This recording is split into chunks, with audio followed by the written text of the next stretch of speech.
Atos capítulo 16, versos 27 a 34.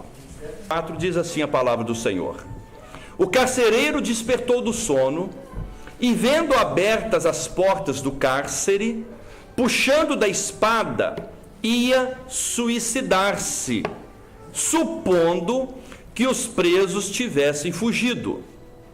Mas Paulo bradou em alta voz: Não te faças nenhum mal, que todos aqui estamos. Então o carcereiro, tendo pedido uma luz, entrou precipitadamente e, trêmulo, prostrou-se diante de Paulo e Silas. Depois, trazendo-os para fora, disse: Senhores, que devo eu fazer para ser salvo?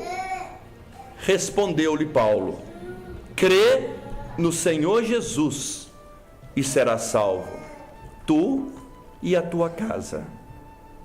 E lhe pregaram a palavra de Deus e a todos os de sua casa.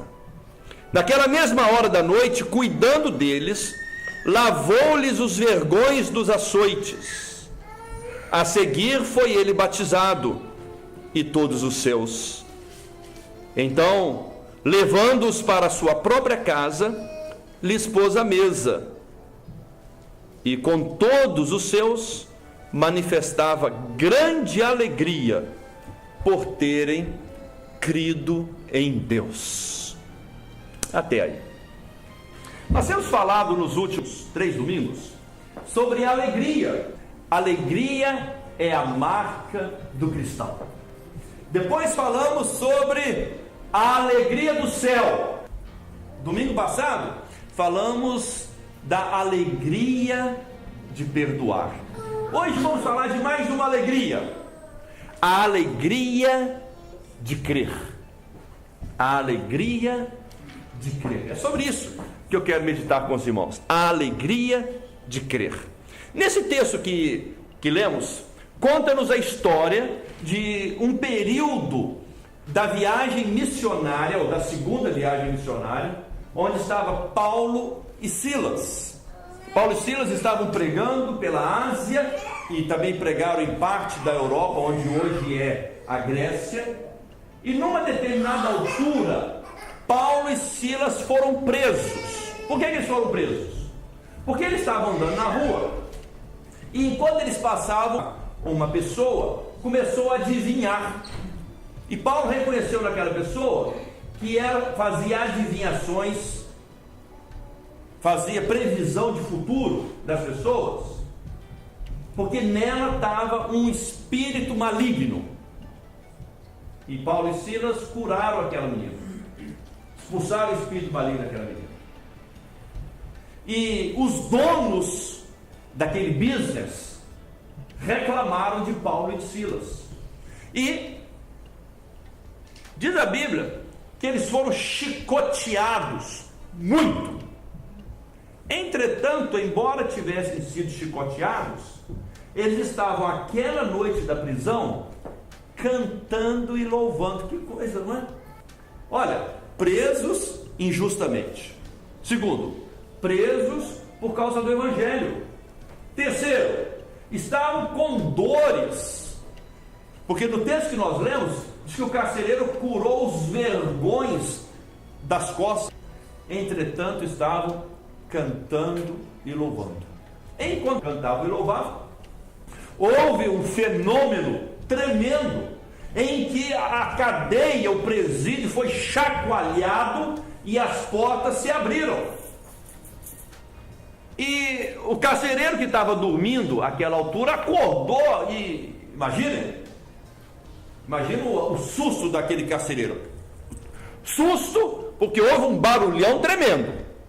Segundo susto, ele era responsável pelos presos. E no Império Romano, quando algum preso fugia, o carcereiro pagava com a vida. Não adiantava dar dinheiro para o carcereiro para facilitar a fuga, porque o carcereiro iria pagar com a vida.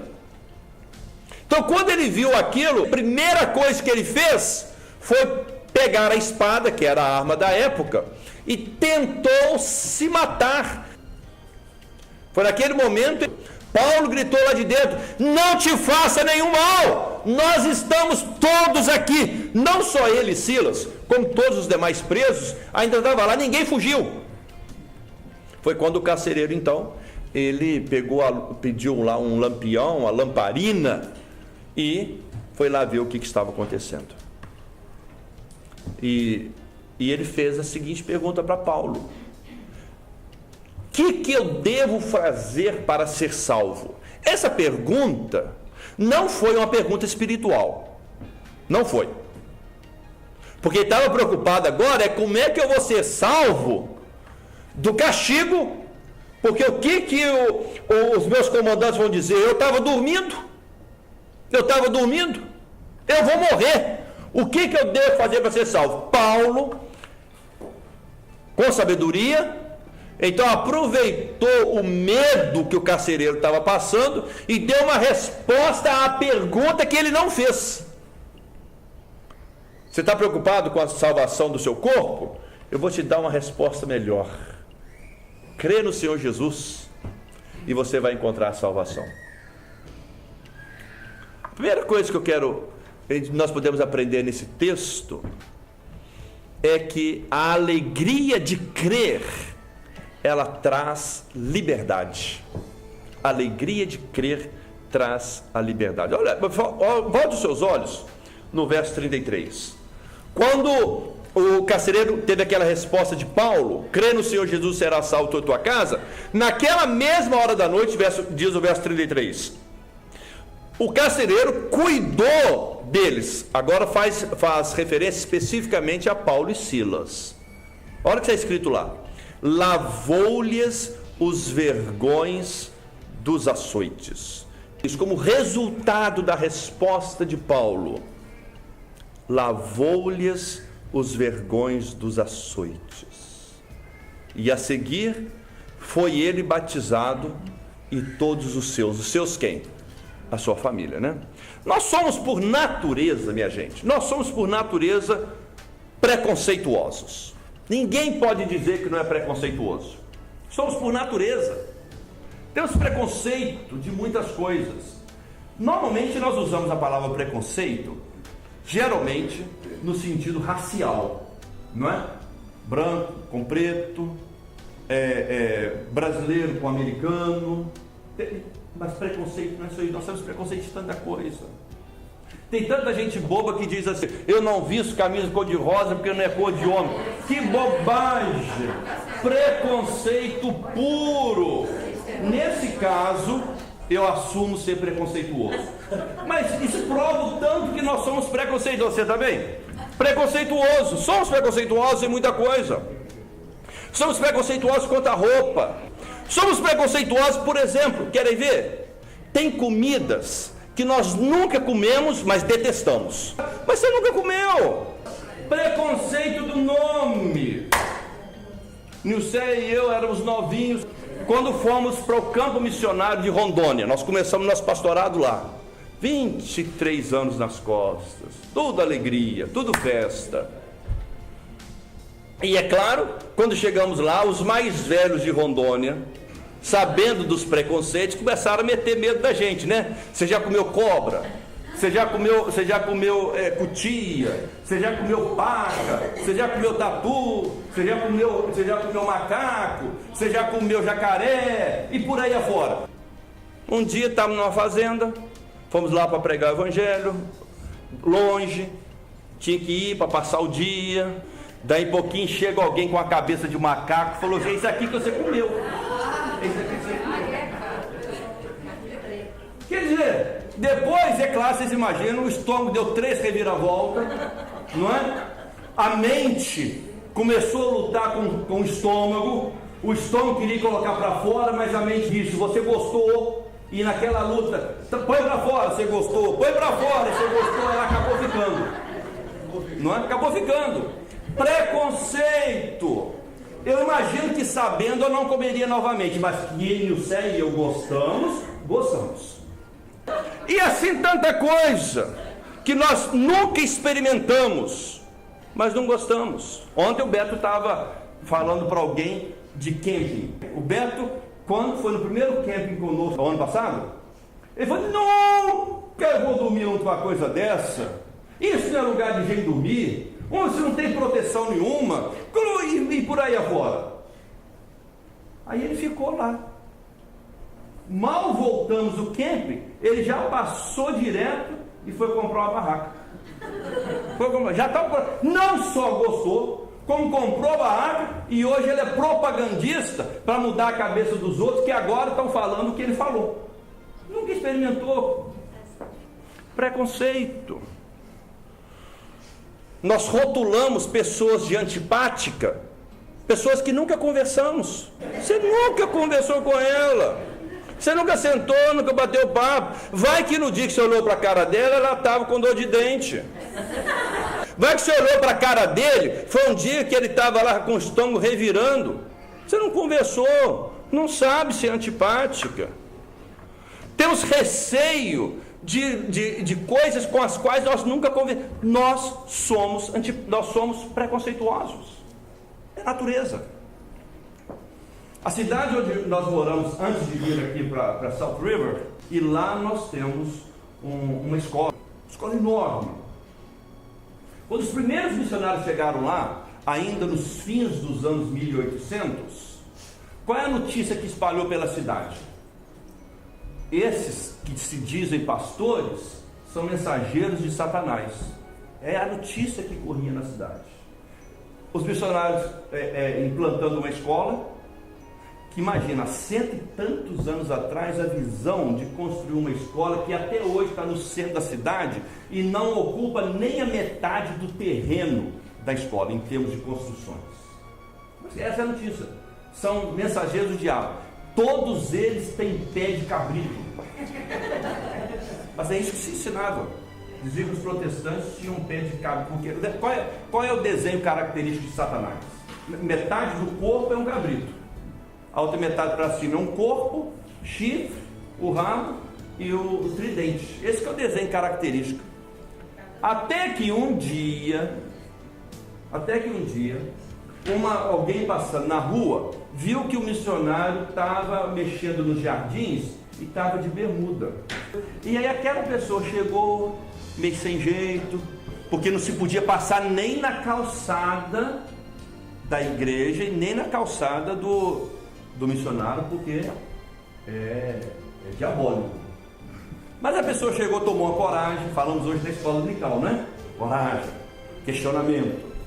Diz que a pessoa conversava com ele olhando nos pés. O missionário, percebendo aquilo, era a oportunidade.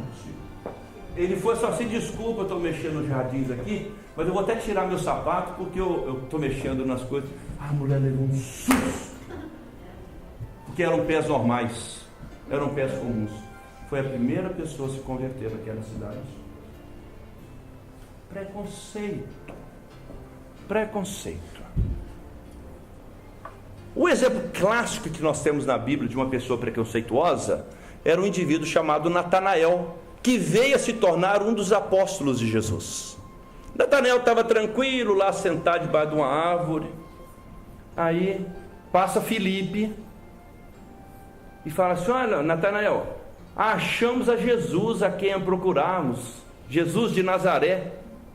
Natanael nem pensou duas vezes. O que ele falou? Pode vir de Nazaré alguma coisa boa? Mas é isso. Natanael, preconceituoso, ia deixar de ouvir Jesus simplesmente porque ele vinha de uma região conhecida como região de pessoas analfabetas, que era a região da Galileia.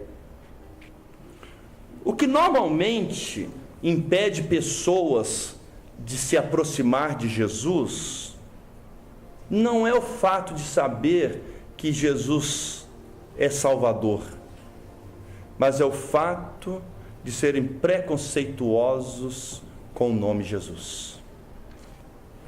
Mas tem aqueles que ousam, questionam, dão um passo à frente, querem saber mais. E aqueles que vencem o preconceito são aqueles que, na verdade, experimentam liberdade. Você não tem a liberdade de fazer escolhas, porque você está muito mais preocupado com o que as amigas e os amigos vão dizer de você. Você está mais preocupado com o que você vai ter que deixar. Você está mais preocupado com as pessoas que você vai ter que deixar de conviver. Isso tudo na sua cabeça. Na verdade, você não é livre em nada. Você é escravo dos seus preconceitos. Foi isso que aconteceu, por exemplo, com uma história famosa na Bíblia, a história da mulher samaritana. Qual é a história da mulher samaritana? O texto é João capítulo 4, mas eu não vou ler. Diz que aquela mulher samaritana era uma mulher de vida esquisita, tinha tido 5 homens na vida dela, estava vivendo com o 6º homem na vida dela, e não era casado com nenhum deles. Encontrou-se com Jesus, Jesus conversou com aquela mulher fez perguntas, e diz a Bíblia que lá pelas tantas, aquela mulher se sentiu tão impactada por Jesus, e ela era preconceituosa, ela era samaritana. A Bíblia conta que por ela ser samaritana, ela não deveria conversar com um judeu, mas ela venceu o preconceito. Jesus, à medida que Jesus foi falando, ela foi vencendo o preconceito, ela foi querendo saber mais, e foi perguntando mais, e à medida que ela perguntava mais, ela abria mais o coração, e de repente aquela mulher disse assim: Senhor, espera um pouquinho, espera aqui. Correu lá na cidade, e foi falar com aqueles tais 6 homens, com os quais ela conviveu. Precisou vencer preconceito, não é? Porque ela foi atrás daqueles 6 homens com quem ela tinha convivido. E de repente aqueles 6 homens vieram com a mulher. Que interessante, vieram com ela, conheceram a Jesus. Agora olha o que aconteceu. João capítulo 4, Evangelho de João capítulo 4, verso 40, diz assim: vindo pois os samaritanos ter com Jesus, pediam-lhe que permanecesse com eles, e ele ficou ali 2 dias. Ao fim dos 2 dias, verso 41, muitos outros creram nele por causa da sua palavra. Agora olha que interessante. Aí voltaram para a mulher e disseram assim, verso 42, já agora não é pelo que você falou que nós cremos, mas porque nós mesmos ouvimos e sabemos que ele é verdadeiramente o Salvador do mundo. Aqueles homens puderam sentir o que Jesus estava sentindo, a alegria de crer. Mas a alegria de crer só é sentida por aqueles que vencem os preconceitos. Não só de crer em Jesus, mas também de querer experimentar mais de Jesus.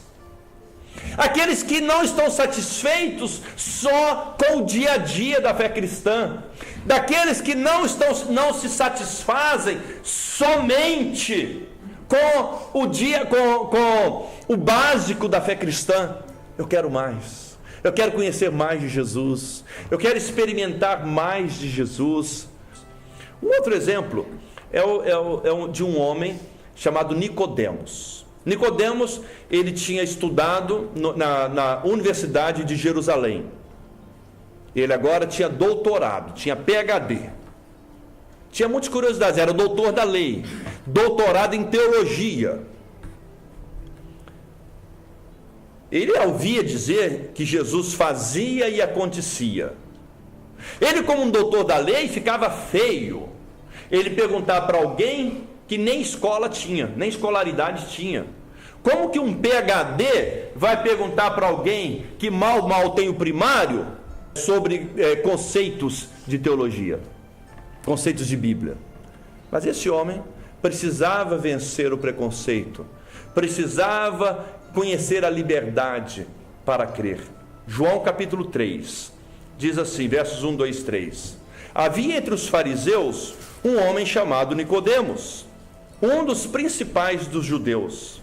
Ele de noite veio ter com Jesus mas ele já demonstrou o desejo de saber. Ele não veio como quem queria humilhar Jesus, ele veio como quem queria aprender, porque olha como ele chegou: Senhor, sabemos que o Senhor é mestre. Ele se colocou Jesus superior a ele mesmo. Sabemos que o Senhor é mestre, vindo da parte de Deus, porque ninguém pode fazer esses sinais que tu fazes, se Deus não estiver com ele. Nicodemos ousou. Ele queria obter alegria, queria ser uma pessoa livre, porque ele era preso pelos seus preconceitos. Ele queria ser uma pessoa livre. Ele veio até Jesus, e Jesus, ele diz que para experimentarmos a alegria de crer, nós precisamos nos libertar de nós mesmos. João capítulo 8, versículos 31 e seguintes. Jesus disse aos judeus que haviam crido nele, observe, pessoas que já haviam crido, o quê? Se vós permanecerdes na minha palavra, sois verdadeiramente meus discípulos, e conhecereis a verdade, e a verdade vos libertará. Olha, ele já estava falando para pessoas que já haviam crido em Jesus. Apesar de já terem crido em Jesus, ainda estavam presos, escravos aos seus preconceitos, escravos às suas reservas. Olha, eu estou lá, mas eu estou com o pé atrás ainda. Eu me entrego sem me entregar totalmente. Eu confio sem confiar totalmente. Eu coloco a minha mão, mas com o pezinho de fora. Eu coloco o pé na frente, mas com o pé atrás. Mas Jesus diz: olha, deixa de bobagem. Deixa de bobagem. Você está perdendo tempo na sua vida. Você ficar com um pé lá, outro cá, você não somente não ganha os dois, como perde os dois. Você fica você fica empatado, nem ganha, nem perde. Não deixa de bobagem, entrega a sua vida completamente, deposite, embarque nessa viagem, embarque nessa aventura, entrega, porque somente quando você se entregar completamente é que você será verdadeiramente livre. Mas continua o texto. Os judeus reclamaram com Jesus: somos descendência de Abraão, nunca fomos escravos de ninguém. Mas não é isso que muitas pessoas conversam? Eu converso com muita gente, ao conversando, as pessoas dizem: não, eu faço o que eu quero, eu sou livre para fazer o que eu quero. Bobagem, porque se você fosse livre para fazer o que você quer, você se entregaria completamente nas mãos de Jesus. É justamente porque você é escravo dos seus preconceitos é que você não experimenta a verdadeira alegria e prazer de seguir Jesus. E o texto continua: como é que você diz só agora que seremos livres? Jesus respondeu: em verdade vos digo que o que comete pecado é escravo do pecado. O escravo não fica sempre na casa, o filho sim para sempre. Por isso, se o filho vos libertar, verdadeiramente sereis livres. A alegria de crer. E eu não estou falando só de crer, eu estou falando de a alegria de crer. É experimentada por quem se deixa ser libertado por Jesus. Não me importa o que os outros dizem. Não me importa se as minhas amigas e os meus amigos vão me abandonar, vão me deixar só. Não me importa se as minhas amigas vão me chamar de chata. Eu prefiro ficar do lado de Jesus, porque Jesus vai me dar uma felicidade eterna. As minhas amigas vão ficar comigo só enquanto eu estiver sendo agradável para elas, só enquanto eu estiver sendo agradável para eles. Eu me cansei de viver para satisfazer as minhas amigas e os meus amigos. Eu cansei, não quero mais viver com medo de perder meus amigos. Assim eu tenho que sempre estar fazendo alguma coisa. Perca o seu amigo, perca a sua amiga, mas não perca a alegria de viver com Jesus. A alegria de crer não somente traz liberdade, como também a alegria de crer nos leva a novas experiências de vida. Volta o texto, lá de Atos capítulo 16, verso 34, diz assim: então o carcereiro, levando Paulo e Silas para sua própria casa, lhes pôs a mesa, pôs comida para eles comerem, e com todos os seus manifestava grande alegria por terem crido em Deus. Gente, o carcereiro, lembrem que o carcereiro, ele se sentiu ameaçado com o que acabara de acontecer. Lembre que eu disse no início, ele seria responsabilizado caso algum detento, algum preso fugisse. Mas o que é importante é que o carcereiro venceu o medo pelo desejo de saber o que fez aqueles dois homens cantarem, apesar das dores e do sofrimento. Os que creem são os que são bem-aventurados, ou seja, os que creem é que são felizes, os que creem é que experimentam coisa nova. Lembre, um carcereiro não tinha que levar preso nenhum para casa, e um carcereiro levaram a pessoa naquela situação, com os vergões abertos, carne aberta. Eu quero enfatizar essa parte, por causa disso mesmo, porque aquele que eles estavam levando para dentro de casa, além de ser um preso no conceito do carcereiro, ainda estava de uma forma nojenta.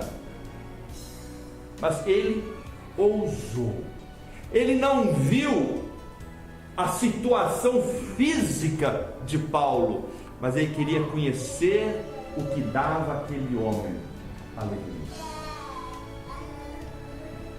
Não importa quem ele é, eu quero experimentar essa alegria que esse homem, da forma como estava vivendo, estava mostrando. É isso que nós precisamos mostrar para os outros: a alegria de ter uma vida, a alegria de ter novas experiências com Jesus. Porque você falar para as pessoas que Jesus é Salvador, toda a gente sabe, toda gente que foi criada numa sociedade cristã sabe. O que as pessoas não sabem é que viver com Jesus dá alegria, dá prazer, dá contentamento. Foi isso o que o carcereiro fez, ele quis experimentar mais. Atos capítulo 2, versículos 46 e 47, o texto é muito conhecido dos irmãos. Esse texto de Atos 2, 46 e 47, conta como viviam os primeiros cristãos. Lembram do texto? Diariamente perseveravam unânimes no templo, partiam o pão de casa em casa, tomavam as suas refeições com alegria e com prazer no coração, louvando a Deus e contando com a simpatia de todo o povo. Olha que interessante, o povo vivia e demonstrava viver com alegria. Um ia na casa do outro e o assunto era sempre o mesmo: como Jesus é bom. Ah, pastor, mas também falar de Jesus uma hora dá 2 horas, mas todo dia o único assunto é só Jesus. Não, você nem precisa falar de Jesus, mas Jesus permeia, está em volta da sua conversa. Meu marido viajou, graças a Deus, Deus o guardou. Minha filha conseguiu ir para a universidade, graças a Deus, minha filha. Quer dizer, em todas as suas conversas você reconhece Deus. Na verdade, você está falando de Jesus. Como é que está a sua vida? Eu estou bem, minha saúde está boa, graças a Deus Ele me curou. Quer dizer, em todas as conversas, você pode estar divertindo, julgando, pescando, acampando, passeando. No final das contas, a sua conversa é: Deus é bom demais. Olha só, que peixe bonito que Ele fez, olha que estrela grande que Ele fez, olha que animal bonito que fez, olha que flores bonitas que fez, olha meu marido maravilhoso que Deus me deu, olha minha esposa maravilhosa que Deus me deu. Isso é bom demais, porque você tem prazer de reconhecer que você vive uma vida alegre com Jesus. As minhas amigas que vão me chamar de chata, vão me deixar de lado, os meus amigos que vão me chamar de bitolado, os meus amigos que agora vão me chamar de fanático, né? Vamos chamar disso, como é que eu fico? Tem um exemplo disso na Bíblia. Tem um exemplo muito forte disso. João capítulo 9. Houve um homem que nasceu cego. Nós não precisamos ter tido a experiência de cegueira física para poder imaginar como que deve ser triste uma vida de cegueira. Uma escuridão total. Escuridão total. Você não vê nada, nem um brilhozinho, nem um vulto, nem uma claridade, escuridão total. As pessoas falam, olha que sol lindo, e ele não pode ver, ele tem que perguntar como é que é, imaginar. Olha isso que bonito, olha aquilo que bonito, olha aquilo outro que bonito, olha que desenho bem feito, ele não pode ver. Até o dia que ele encontrou-se com Jesus. E as pessoas estavam preocupadas, Jesus, por que ele é cego? Foi porque ele pecou ou porque os pais dele pecaram? Jesus falou, nada disso, não foque nisso, não olhe isso. Esse homem é cego, nasceu cego, para que vocês vejam. Opa, que coisa estranha. Ele nasceu cego para que eu veja, mas eu já vejo. Eu já tenho olhos para ver. E Jesus imediatamente fez lá alguma coisa e passou nos olhos do cego, mandou o cego lavar num determinado local, lavar o rosto, e ele voltou vendo. Aí apareceram os amigos e as amigas. Nenhum amigo, nenhuma amiga ficava falando para ele assim, Eca, você é cego, você não serve para ser meu amigo. Eca, você agora está chato, porque agora você está vendo, agora você quer mostrar, olha que bonito, olha que beleza, olha o sol, eu já vejo o sol todo dia. Olha que coisa bonita, mas eu já vejo, quem está vendo é você. Ninguém falava isso. Mas o homem começou a ver. Começou a mostrar a alegria de estar vendo. Agora as pessoas começaram a chamar de chato. Agora as pessoas começaram a criticar. Os críticos chegaram e falaram assim, ei cego, peça perdão a Deus. Por quê? Porque a pessoa que te curou é pecadora. Isso é coisa do diabo. É coisa pecadora. Por quê? Porque não é capaz de se alegrar com a alegria dos outros. Mas ele soube sair muito bem. Como é que ele falou? Meus amigos, se ele é pecador, eu não sei. Uma coisa eu sei, eu era cego e agora vejo. Quer dizer, não vem estragar o meu momento de prazer, não vem tirar o meu contentamento. Eu estou alegre porque eu criei e porque eu creio nesse Jesus que mudou a minha vida a ponto de fazer um cego de nascença, que não há registro na história que algum homem tendo nascido cego veio a ver. Jesus fez isso na minha vida. Eu sou alegre porque Jesus me deu vista. Em outras palavras, não se importe o que os outros vão dizer de você.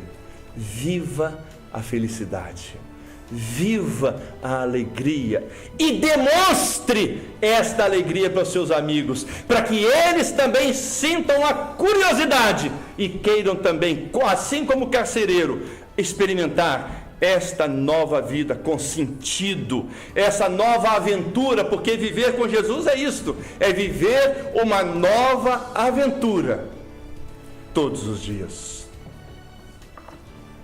Mas a maior de todas as aventuras é a aventura de nos tornarmos filhos de Deus. Não é isso que está em Evangelho de João, capítulo 1, verso 12? A todos quantos o receberam, deu-lhes o poder de serem feitos filhos de Deus, a saber, os que creem no seu nome. Gente, alegre-se, mostrem essa alegria, mostra para os seus amigos, mostra para as suas amigas, mostra para o mundo inteiro. Ah, mas se Jesus vai te deixar bitolado, se é bitolado eu não sei, eu era cego e agora sou feliz. Ah, mas a igreja vai te prender. Se vai me prender, eu não sei. Eu era cego e agora vejo. Ah, esses seus amigos agora não vão te deixar você mais ir para a festinha. Bom, se não vão me deixar, eu não sei. Eu sei que eu era cego e agora vejo. Ah, mas eu agora não vou ter que mudar as minhas roupas. Você vai ter que mudar as suas roupas, você vai ter que se cortar seu cabelo. Se eles vão fazer isso, eu não sei. Eu sei que eu era cego e agora vejo. E essa alegria ninguém vai me tirar, ninguém vai me roubar. Seja feliz, seja alegre, e a alegria de crer fará com que a salvação venha para dentro da sua casa, e você será salvo, e será salvo a tua casa. Vamos orar?